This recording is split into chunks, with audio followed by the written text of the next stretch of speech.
यथा हि सोमिन्मदे ब्रह्मा चकार वर्धनम् शविष्ठवज्रन्नोजसा पृथिव्या निःशशा अहिमर्चन्ननु स्वराज्यम्। ॐ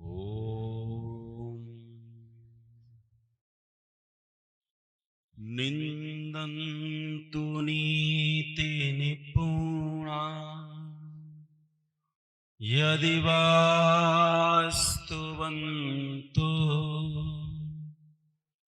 लक्ष्मीः समाविशतु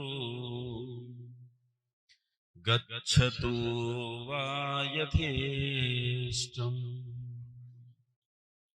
अद्यैव मरणमस्तु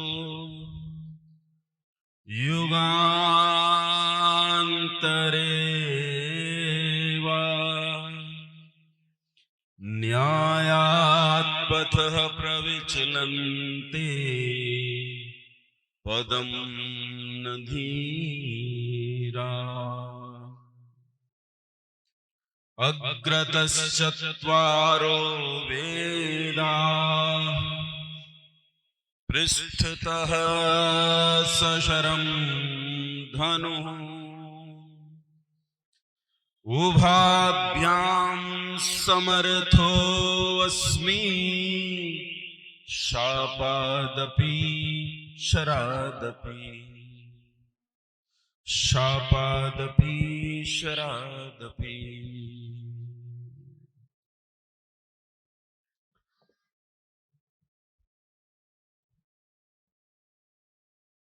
इस फ्रीगंज आर्य समाज के प्रारंभिक सभा के बीच में विद्या के बहुत धनी जिन्हें मैंने अपने जीवन में पहली बार सुना है, ऐसे विद्वान आदरणीय आचार्य दत्तात्रेय जी हमारे बीच में इस मंच पर श्रद्धा और भक्ति की सुवास से समाज को सुगंधित करने वाली वैदिक वानप्रस्थी द्वय आदरणीय भगिनी अंजलि जी और उनके साथ ब्रजेश जी जो निरंतर एक सात्विक जीवन जीते हुए उनका हरनिश सहयोग कर रहे हैं, मंचस्थ शास्त्री जी और दूसरे आदरणीय विद्वान, इस सभा में उपस्थित इस कार्यक्रम के संयोजक आर्य समाज के प्रधान जी, मंत्री जी, निकटस्थ आर्य समाजों से पधारे हुए आदरणीय सभासदगण और दूसरे भद्र पुरुषों और माओ,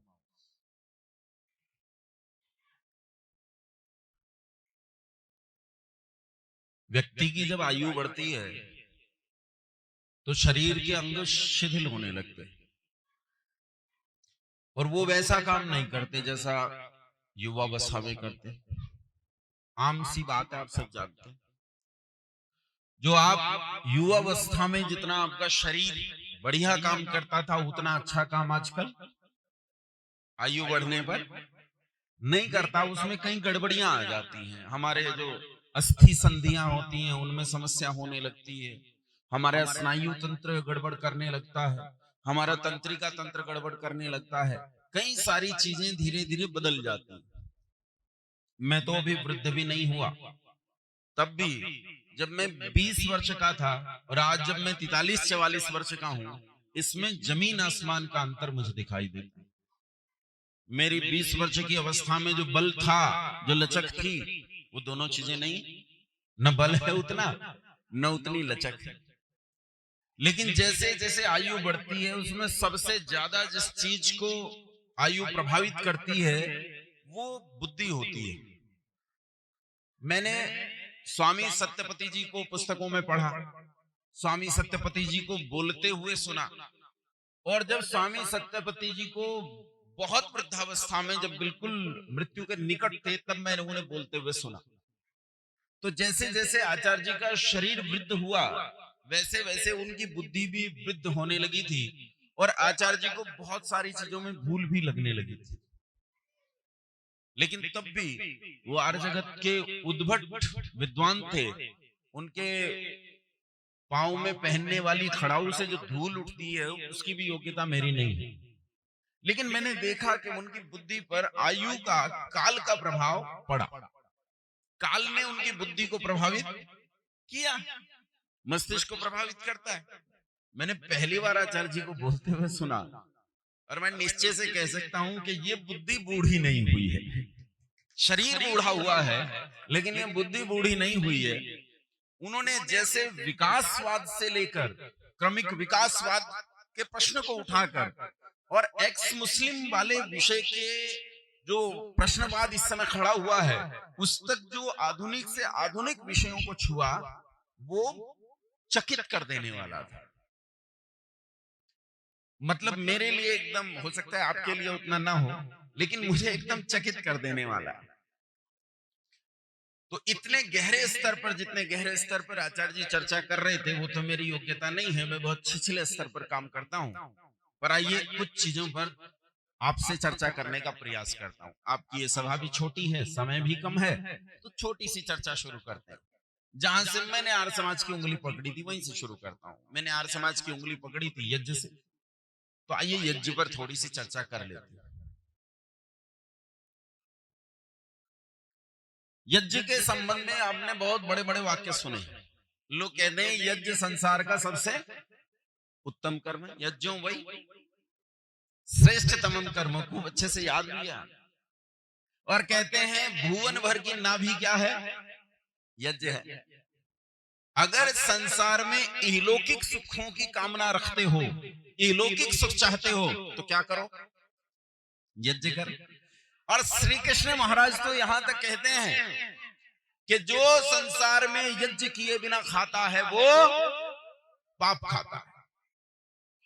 यज्ञ कितनी महत्वपूर्ण वस्तु है, यज्ञ कितना महत्वपूर्ण कर्म है कि यज्ञ के बिना कुछ नहीं हो। इसीलिए संसार में लोग विभिन्न प्रकार के यज्ञ रचाते हैं। पिछले दिनों मैंने एक बहुत बड़ा बैनर लगा हुआ देखा, उस पर लिखा था काल सर्प महायज्ञ। लोग यज्ञ करते हैं, भागवत महायज्ञ। अच्छा, ऐसे कितने प्रकार के महायज्ञों के बैनर्स, पोस्टर्स मैंने लगे देखे हैं। शायद वो इसी का प्रभाव है कि यज्ञ को भारतीय संस्कृति में सबसे महत्वपूर्ण स्थान दिया गया है अलौकिक सुखों के लिए। इसीलिए लोगों की यज्ञों में श्रद्धा बहुत है। तो फिर यज्ञ किसे कहते हैं, इसे जानना बहुत जरूरी है। बहुत सारे विद्वानों ने अपने अपने शब्दों में यज्ञ को, संसार को समझाया। ऋषि दयानंद ने एक पुस्तक लिखी आर्योद्देश्य रत्नमाला, उसमें यज्ञ की परिभाषा दी ऋषि दयानंद ने। और क्या परिभाषा दी, संक्षेप में सुनिए। यज्ञ की परिभाषा दी अग्निहोत्र से लेकर अश्वमेधादि पर्यंत। अभी यही समझे, अग्निहोत्र से लेकर अश्वमेधादि पर्यंत, यानी शुरू कहां से किया यज्ञ को? अग्निहोत्र से। अग्निहोत्र तो हम सब करते ही। अग्निहोत्र में हम, एक यज्ञ कुंड होता है हमारा जिसका एक निश्चित आकार है, ये ध्यान रखना। यज्ञ कुंड है हमारे पास जिसका एक निश्चित आकार है, एक वेदी बनी हुई है। अच्छा, ये समझ लेना, ये जो निश्चित आकार आपके पास है, ये जो वेदी बनी हुई है, केवल यही यज्ञ की वेदी नहीं होती। यज्ञ की वेदियों के आकार प्रकार बहुत सारे हैं। आप दक्षिण भारत में जाओगे तो आपको बहुत प्रकार के यज्ञ मिलेंगे। आप यज्ञ में कितना खर्च करते हैं? 1000-2000 रुपया। वहां लोग 20-20, 40-40 लाख रुपए लगाकर यज्ञ करते हैं। बड़े बड़े बड़े सोमयाग किए जाते हैं वहां, बहुत बड़े। वहां अलग अलग प्रकार की वेदियां होती हैं, भिन्न भिन्न प्रकार की वेदियों के अलग प्रकार के रेखा चित्र होते हैं जिनके आधार पर वो वेदियां बनाई जाती हैं। हमारे पास भी एक निश्चित प्रकार की वेदी है और इस वेदी में हम यज्ञ करते हैं। अग्निहोत्र क्या है, इसे समझने का प्रयास करो। अग्निहोत्र में आप लकड़ी रखते हो और लकड़ी पर घी डालते हो, अग्नि जलाते हो और आहुतियां देते हो। यही करते हो ना, यही करते हो ना। अच्छा, जो लकड़ी रखते हो जिन्हें समिधा कहते हो, ये बताओ सारी लकड़ियां समिधा है क्या? सारी लकड़ियां समिधा है क्या? सारी तो नहीं, नीम की तो नहीं है, नीम की तो नहीं, लिप्टिस की तो नहीं, पॉपुलर की नहीं है, आम की है, चंदन की, पीपल की है, गुलर की, पलाश की, ये सब है ना। क्यों है यही सब, यही समिधाएं क्यों हैं? तो पहले लकड़ी को समझो, लकड़ी क्या होती है। लकड़ी हमें वनस्पति से प्राप्त होती है। वनस्पति में भी मुख्य रूप से भाग क्या होता है, जब वनस्पति को हम सुखा लेते हैं, उस सूखे हुए भाग को क्या कहते हैं? लकड़ी कहते हैं। वनस्पति में तो बहुत कुछ होता है जब तक वो गीली होती है, लेकिन जब वो सूख जाती है तो सूखी हुई को हम लकड़ी कहते हैं। इसमें मुख्य रूप से क्या होता है, जो पेड़ होता है, इस पेड़ में दो प्रकार के ऊतक होते हैं, टिश्यू होते हैं। एक ऊतक तो नीचे से ऊपर तक चीजों को लेकर जाता है, और एक ऊतक ऊपर से नीचे तक लेकर आता है। देखो दुनिया में लिफ्ट देखी है आपने, परमात्मा की लिफ्ट देखो। एक ऊतक तो ऐसा है जो नीचे से ऊपर को लेकर जाता है चीजों को, और एक ऊतक ऐसा है जो ऊपर से नीचे को लेकर आता है। दो ऊतक होते हैं। इनमें जो नीचे से ऊपर की ओर लेकर जाता है, इसे कहते हैं जाइलम। आजकल के आधुनिक विज्ञान की भाषा में क्या कहते हैं? इसे जाइलम कहते हैं। और ऊपर से जो नीचे लेकर आता है उसे फ्लोएम कहते हैं। नीचे से जो ऊपर लेकर जाता है वो क्या लेकर जाता है? जमीन से क्या मिलता है पौधे को? जल। और क्या मिलता है? और क्या लड्डू पेड़े मिल रहे हैं? पौधे को जमीन से क्या मिलता है? जल मिलता है। तो जल को ये जाइलम नीचे से ऊपर तक लेकर जाता है और वृक्ष के एक एक भाग तक इस जल को पहुंचाता है। वहां इस जल की मदद से और सूर्य के प्रकाश की मदद से, और पौधे में एक पदार्थ होता है जो दुनिया में और कहीं नहीं पाया जाता, पौधे के हरे भाग में पाया जाता है, जिसे आधुनिक विज्ञान क्लोरोफिल कहता है। क्लोरोफिल सूर्य का प्रकाश और इस जल, इसकी मदद से वहां रसोई चलाई जाती है। पौधा क्या करता है? अपनी रसोई चलाता है, अपनी किचन चलाता है, और इस किचन में तैयार करता है भोजन। क्या तैयार करता है? भोजन कहाँ बना? ऊपर। कहाँ बना भोजन? रसोई ऊपर है, पत्तों में रसोई है, जहां हरा भाग है वहां रसोई है। अब वहां भोजन बना, चाहिए पूरे पौधे को। तो दूसरा जो ऊतक है जिसे फ्लोएम कहते हैं, वो इसे नीचे को लेकर आता है। भोजन को कहां को लेकर आता है? नीचे को, और पौधे के सारे भागों में वितरित कर देता है। ये दो ऊतक हो गए, एक जाइलम और एक फ्लोएम। जब ये वनस्पति सूख जाती है तो ये जो फ्लोएम है इसका अधिकांश हिस्सा खत्म हो जाता है, लेकिन जाइलम का अधिकांश हिस्सा सुरक्षित रहता है। अब ये जो लकड़ी आपको मिली, इस लकड़ी में क्या क्या पदार्थ होते हैं? इसमें 49%, 49% होता है कार्बन। 49% क्या होता है? कार्बन। 44% होती है ऑक्सीजन, 6% होती है हाइड्रोजन, और 0.3 से 1% होती है नाइट्रोजन। बस यही पदार्थ होते हैं। इसके अलावा थोड़े थोड़े ये तो कार्बनिक हुए, सारे जो कार्बन के साथ रिलेट करते हैं वो हुए। कुछ इसके अलावा भी मिनरल्स होते हैं, जैसे कैल्शियम है, मैग्नीशियम है, पोटेशियम है और सोडियम है। आदि कर देते हैं, कुछ और भी थोड़े से होते हैं, उसमें नहीं जाऊंगा। हेमीसेल्यूलोज है, सेल्यूलोज है, लिग्निन है, उसमें क्या क्या होता है।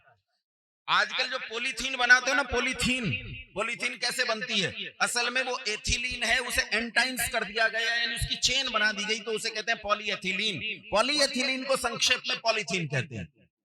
ये पॉलीमर कहा जाता है। दुनिया का पहला नेचुरल पॉलीमर अगर कोई है तो वो जाइलम।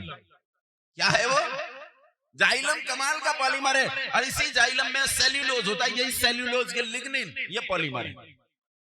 जब इस सारे टिश्यू को, इस लकड़ी को जिसे समिधा कहते हो, इसे रखते हो उसमें यज्ञकुंड में, और इस पर घी डालते हो, तो घी में फैटी एसिड डालते हो। फैटी एसिड की उपस्थिति में जब ये जलाया जाता है तो यहाँ एक क्रिया घटती है जिसे केमिस्ट्री की भाषा में कहते हैं भंजन। क्या क्रिया घटती है? भंजन। और भंजन से यहाँ पदार्थ बनता है एल्डिहाइड। क्या बनता है? एल्डिहाइड बहुत है, बहुत सारे, बेहद एल्डिहाइड है दुनिया में, लेकिन यहाँ जो एल्डिहाइड बन रहा है उसका प्राथमिक मेंबर बनता है HCHO यानी फॉर्मल्डिहाइड। क्या बनता है? फॉर्मल्डिहाइड। ये फॉर्मल्डिहाइड जब हवा में उठती है, गैस है ये, जब ये हवा में उठती है तो यहाँ एक नमी होती है, पानी होता है। देखो दो तरह का पानी होता है, एक समुद्र और एक अर्णव। जो जमीन में भरा होता है उसे समुद्र कहते हैं, और जो आकाश में भरा हो उसे क्या कहते हैं? अर्णव कहते हैं। अरे संध्या करते हो ना, समुद्रादर्णवादि संवत्सरो अजायत, कैसे कैसे बनाया ईश्वर ने, क्वांटम फिजिक्स समझाइए ना मां। तो ये जो अर्णव है, आकाश में जो नमी है, इस नमी के संपर्क में जैसे ही फॉर्मल्डिहाइड आता है तो ये ऑक्सीडाइज हो जाता है, इसका ऑक्सीकरण हो जाता है। और जैसे ही ऑक्सीकरण होता है तो यहाँ एक गैस नहीं बनती है जिसका नाम है नियोसेंट ऑक्सीजन। क्या नाम है भाई? नियोसेंट ऑक्सीजन। ये नियोसेंट ऑक्सीजन द्विगुणित होकर ऑक्सीजन बनाती है और त्रिगुणित होकर ओजोन बनाती है। अच्छा, तीन गैसें बताई, एक नवजात ऑक्सीजन, एक ऑक्सीजन और एक ओजोन। मैं आपसे ये पूछता हूं, उत्तर देना मुझे, तीनों गैसें संसार के लिए हानिकारक है कि लाभदायक? बोलो भाई, कैसी हैं? अब यज्ञ की परिभाषा सुनो। अग्निहोत्र से प्रारंभ करके अग्निहोत्र शुरू किया आपने, ये तो आपने पहला कदम उठाया है अभी यज्ञ करने के लिए। आपने अग्निहोत्र शुरू किया और यहीं से कल्याण करना शुरू कर दिया, कल्याण यहीं से शुरू हो गया। अश्वमेधादि पर्यंत जाना कहां है? इहलौकिक सुखों के लिए जाना कहां है? आपने अग्निहोत्र शुरू किया और जाना है अश्वमेध यज्ञ तक। अच्छा बताओ, अश्वमेध यज्ञ किसने किया था? किन्होंने किया था? राम जी के संबंध में आता है कि श्री राम ने, हाँ ये बहन जी कह रही है, मैंने पूछा कि किसने किया था तो सबने कहा राम ने, तो पीछे बहन जी ने कहा श्री राम ने। तो आजकल दुनिया बदल गई है ना, दुनिया उल्टी हो गई है। श्री राम जिसे लोग मर्यादा पुरुषोत्तम श्री राम कहते हैं, उसे हम क्या कहने लगे हैं? राम कहने लगे। और लंका को श्रीलंका। हालांकि आचार्य जी बैठे हैं, वो तो श्रीलंका बनेगा भी नहीं, श्रीमती लंका होगा। लेकिन स्त्रीलिंग होने से वहां श्री लगना नहीं चाहिए, श्रीमती लगना चाहिए। लेकिन लंका को श्रीलंका कहने लगे हैं और श्री राम को राम कहने लगे। अच्छा, राम कौन थे? सम्राट। कौन थे राम? अच्छा, क्या आम आदमी अश्वमेध यज्ञ कर सकता है? नहीं कर सकता। कौन करेगा अश्वमेध यज्ञ? कौन करेगा? राजा करेगा। राजा भी आम नहीं, राजा भी आम नहीं, राजा भी वो करेगा अश्वमेध यज्ञ जो घोड़ा छोड़ दे तो उसका घोड़ा पकड़ने की सामर्थ्य किसी में नहीं हो, वो करेगा। चक्रवर्ती सम्राट करेगा, आम आदमी नहीं कर सकता है। सोचो, जो बाइडेन कर सकता है, भूटान का राजा नहीं कर सकता। वो कर सकता है जो बहुत ताकतवर हो, जिसका घोड़ा पकड़ने की ताकत किसी में ना हो, वो क्या कर सकता है? अश्वमेध यज्ञ। इसका अर्थ यह है, ऋषि दयानंद ने जब परिभाषा बताना शुरू किया तो कहा तुम्हें बेटा कहां से शुरू करना है? अग्निहोत्र से। और जाना कहां है? तुम्हें अश्वमेध यज्ञ तक जाना है, यहां तक जाना है। और इसके बीच में क्या करना है? तो कहा शिल्प विद्या। क्या? शिल्प विद्या और परोपकार के व्यवहारों का करना यज्ञ मानता हूं। किसे यज्ञ मानता हूं? शिल्प विद्या। शिल्प विद्या किसे कहते हैं? टेक्नोलॉजी। शिल्प विद्या मतलब टेक्नोलॉजी। अच्छा ये बताओ, ये क्या है? शिल्प विद्या। इसी का नाम टेक्नोलॉजी है ना, ये शिल्प विद्या है। और ये शिल्प विद्या है, टेक्नोलॉजी है। आकाश में जो सैटेलाइट घूमता है वो टेक्नोलॉजी है। दुनिया में जितनी टेक्नोलॉजी दी जा रही है, जितनी टेक्नोलॉजी मौजूद है, ये सारी शिल्प विद्या है। तो ऋषि दयानंद ने कहा ये शिल्प विद्या, ये यज्ञ का हिस्सा बता दिया, शिल्प विद्या। लेकिन इसके साथ एक शब्द जोड़ दिया, क्या? परोपकार। शिल्प विद्या तो हो, लेकिन वो कैसी हो? परोपकार करने वाली हो। अगर शिल्प विद्या में परोपकार निहित नहीं है तो ये यज्ञ, टेक्नोलॉजी तो हो सकती है लेकिन फिर वो यज्ञ नहीं हो सकती। जैसे एक छोटी सी चीज लेते हैं, आपने ये बनाया, ये जिसमें पानी भरा है, क्या है ये? अरे बोतल किस चीज की है? प्लास्टिक की। किसकी है? प्लास्टिक की, ये प्लास्टिक बनाया, कितनी देर लगती है प्लास्टिक बनने में? इसकी बड़ी बड़ी फैक्ट्रियां हैं जो मिनटों में हजारों हजार बोतल्स बना रही हैं, हजारों हजार मिनटों में। 1 मिनट में इतने हजार बोतल निकलती है मशीन से, 1 मिनट में इतने हजार बोतल निकलती है, कितनी तेज बना रही है। प्लास्टिक बन गया, अब खत्म कब होगा? 1000 से 5000 वर्ष लगेंगे इस प्लास्टिक को खत्म होने में। और ये बताओ, ये प्लास्टिक लाभ करता है कि हानि? टेक्नोलॉजी तो है, लेकिन ये टेक्नोलॉजी परोपकारी टेक्नोलॉजी तो यज्ञ के अंतर्गत आएगी क्या? ये यज्ञ के अंतर्गत नहीं आएगी, यज्ञ के अंतर्गत नहीं। ऐसा कोई भी टेक्नोलॉजी जो संसार को लाभ देना नहीं हानि देने वाली हो, वो टेक्नोलॉजी इसके अंतर्गत नहीं आएगी, यज्ञ के अंतर्गत नहीं आएगी। जैसे एक छोटी सी बात बताता हूं,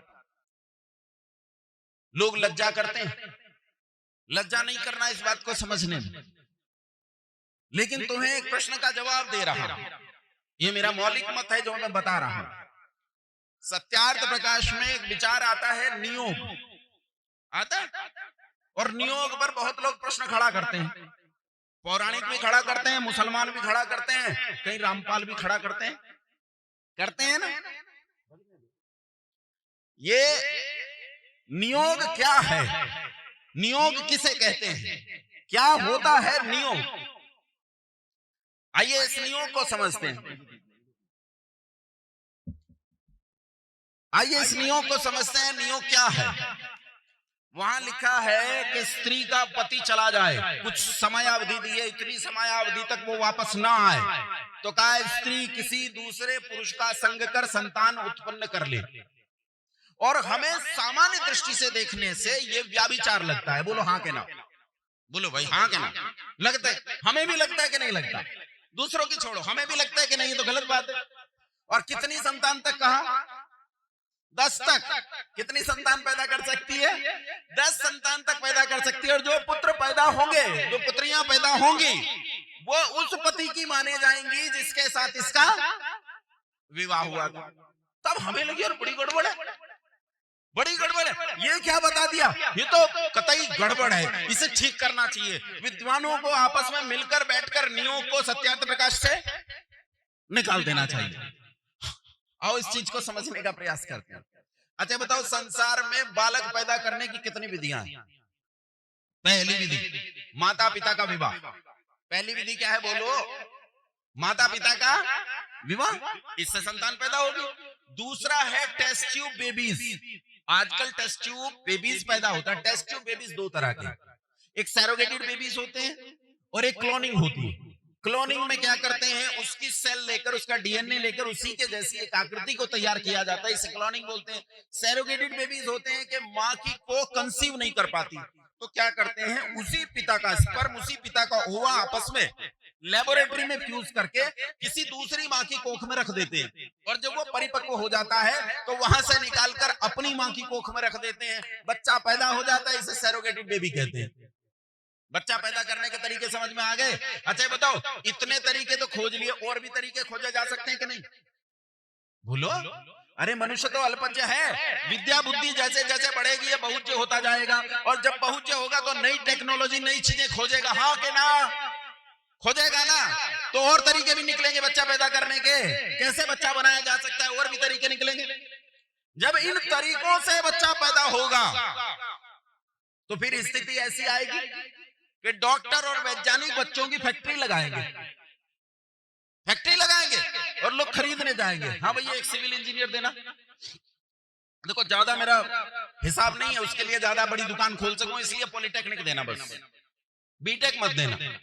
ये एक काम करो भाई, एक नेता दे दो, नेता देना तो कम से कम एमपी लेवल का नेता दे दो, एक इंजीनियर दे दो, एक डॉक्टर दे दो। सुनो, मुझे आयुर्वेद में रुचि है, बीए एमएस देना, एमबीबीएस मत देना।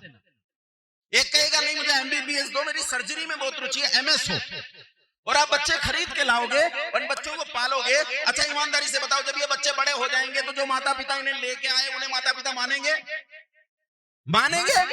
और माता पिता अगर नहीं मानेंगे तो बोलो परिवार बचेगा, समाज बचेगा, राष्ट्र बचेगा, दुनिया बचेगी, संगठन नाम का मनुष्यों का कोई वस्तु बचेगी?